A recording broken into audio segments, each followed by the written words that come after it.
You're listening to the Murder Speaks podcast, the show that spills the tea about true crime. Here's your host, Wendy Hinbest.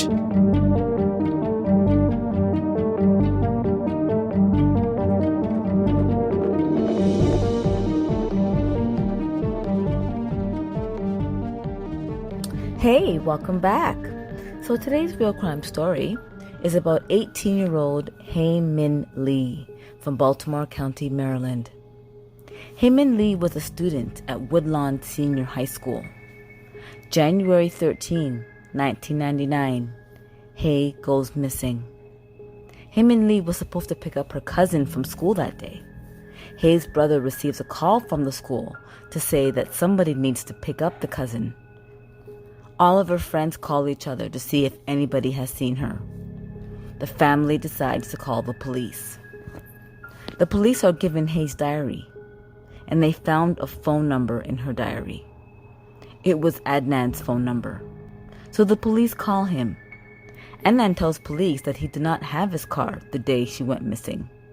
So we asked her if she can give him a ride, but she said no. Detectives take Hae's diary as evidence. She wrote about dating a guy named Don. Don worked at Lenscrafters with her. Detectives talk to Don. Don tells him that he and Hae were supposed to have a date the day she went missing, but she didn't show up.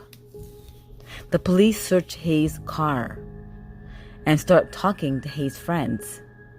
February 9, 1999, Alonzo Sellers was driving and pulled over to use the bathroom in Leakin Park. And that's when he found Hae's body. She was partially buried, and the police find out she was strangled. When Adnan finds out, he's devastated. Now, why did Alonzo go so far into the park to use the bathroom? Did he have something to do with it?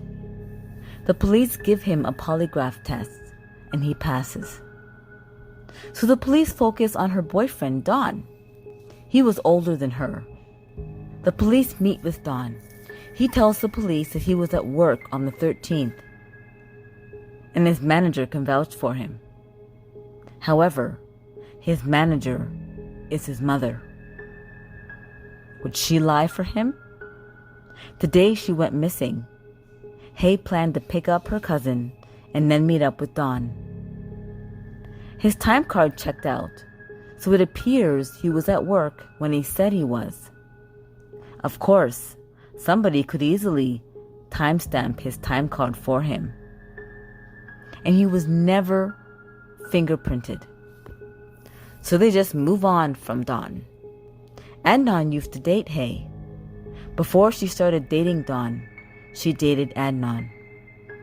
They would hook up in the Best Buy parking lot or at a hotel. And they went to junior prom together. Adnan's family became suspicious.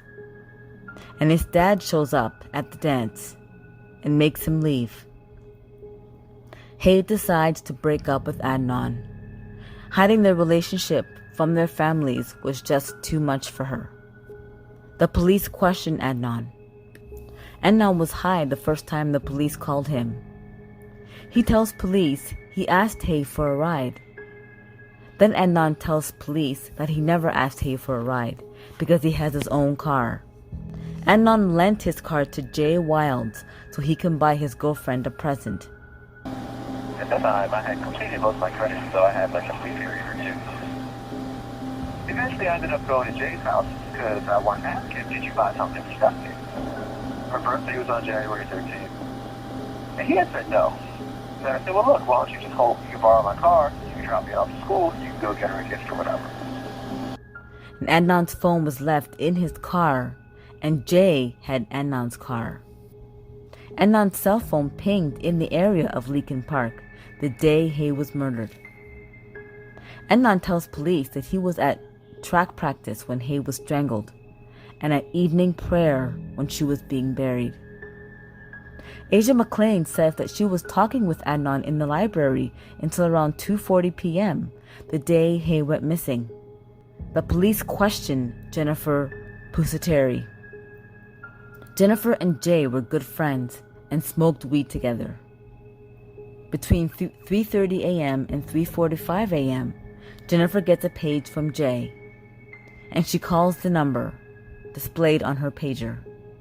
Somebody answered the phone and told Jennifer that Jay would call her back when he's ready. She ends up meeting Jay at the mall. Jay tells police she picked him up at his house. She meets Jay at the mall, but Jay tells police that she picked him up at his house. Jay gets out of Adnan's car and gets into Jennifer's car. And then Jay tells Jennifer that Adnan strangled Hae. Apparently, Adnan used Jay's shovels. So Jay and Jennifer went to the dumpsters, and Jennifer waited in the car while Jay got rid of the shovels. But Jennifer says that she didn't see any shovels. The police talk to Jay. He tells police that on the day of Hae's murder, they drove to school together. We did a little shopping together. I was taking him to school to go back to class. On the way to school, he had asked me if I could pick him up. He didn't say where, he just asked me if I could pick him up. Does he give you his car? Mm-hmm. And he leaves his cell phone in the glove box. He told Jay that he wants to kill Hae because she broke up with him. What time did you drop him off back at school? About lunchtime. Does he have a conversation with you about what he's going to do that day? Or he tells me he's going to kill Hae. I started off, we were talking about girls. Like, I can't believe what Hae did to broke my heart like that. What did he mean by that? He said that they've been together for a while. It's all stuff. Like, I don't want people to say, right? But he couldn't believe someone could be that hard and something like that. Try and recall his exact words. I'm going to do it. I'm going to kill it. You were talking about Hae Lee. Yes. So when he indicates that he's going to kill her, everything Hae Lee to talk about, yes. And possibly, the investigators coerced him into saying what he said while they were interviewing him. We dropped him back off the school. You get over to Mark, his parents' house. Mm-hmm. And who is his sister? Jenny, she's there. You're waiting around, he finally calls about 3:40. Right. Then what do? I go and pick him up. I went to pick him up from off of Emerson Avenue. Then what happened? I followed him out until... You get out of your car when you get on Emerson Avenue and have any conversations with him? Mm-hmm. Yeah. Tell me about that. We got out. And he walking around with great gloves on.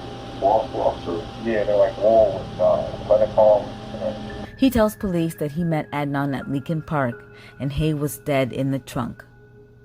But then another time, he says that he met Adnan in a Best Buy parking lot, and that's where he saw Hae's body in the trunk. He tells police that he and Adnan buried Hae's body. But at first, he denied having anything to do with it. There's so many inconsistencies in his story. Police get a warrant to search Adnan's room. The police say Hae's car was parked for 6 weeks before it was found. Her car was only found because Jay told them where it was. There's no evidence that ties Adnan to Hae's murder. February 28, 1999, Adnan was arrested for Hae's murder. And on February 25, 2000, Adnan was convicted of Hae's murder and sentenced to life plus 30 years in prison. Adnan remains in prison, serving a life sentence for killing Hae. This story is I'm so conflicted because part of me is like, okay, he did it. Adnan did it because he had motive. He was upset about Hae dating Don right after they broke up. He was pissed.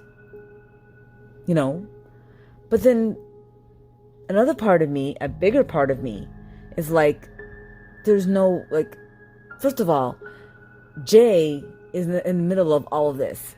He's the one that told the police this whole story. They're basically arresting Adnan because of what Jay told them. Not because they have any evidence that Adnan did it, but because of what Jay told them. So I have a problem with that. I'm like, well, you have no physical evidence that Adnan did this. You just go on by what Jay said. But Jay told them where the car was. Jay told them how she was killed. Jay told them where she was killed. How do we know that Jay didn't do it? It might not have been Adnan. It might have been Jay the whole time. So I'm so conflicted with this. And I don't even know what I believe anymore. Because like I said, part of me is like, okay, he has motive. The only thing they have on Adnan is motive. He has motive. He was pissed off that his girlfriend was broke up with him and was dating some other guy. So that gives him motive. But Jay has no motive. However, Jay knows everything about what happened and where she was buried. Like everything about what happened. So I don't know. I don't know what to believe. This is a really conflicting story. It really is. I don't know. And then another part of me is like, the only reason that they arrested Adnan, in my opinion, is because he's Muslim. Like, they probably like, okay, he's Muslim. Because I mean, if this was like, okay, let's keep it real, people. Okay, if Jay's black, if the person that killed Hae Min Lee was white, Jay would have gotten arrested. Hands down. In my opinion, they would have convicted Jay because he's a black male. And also he had records, like he had prior records. And even after they convicted Adnan, Jay has been, like, he has a record. He's convicted of so many, like, arrested and convicted of so many things. So, I mean, I think if Adnan wasn't Muslim, if he was a white guy, or if Adnan was any other race, this might have gone differently. It would have turned out, in my opinion, it would have been so much different. That's just my opinion, though. Anyway, thank you so much for joining me on this week's episode of Murder Speaks. If you like it, please share it. Sharing is caring. And if you are a true crime addict like me, check out my store, crystalkiss.com. That's Crystal with a K, for some murder merch. Start killing it with Crystal Kiss murder merch. Don't forget to subscribe. Thanks. Bye.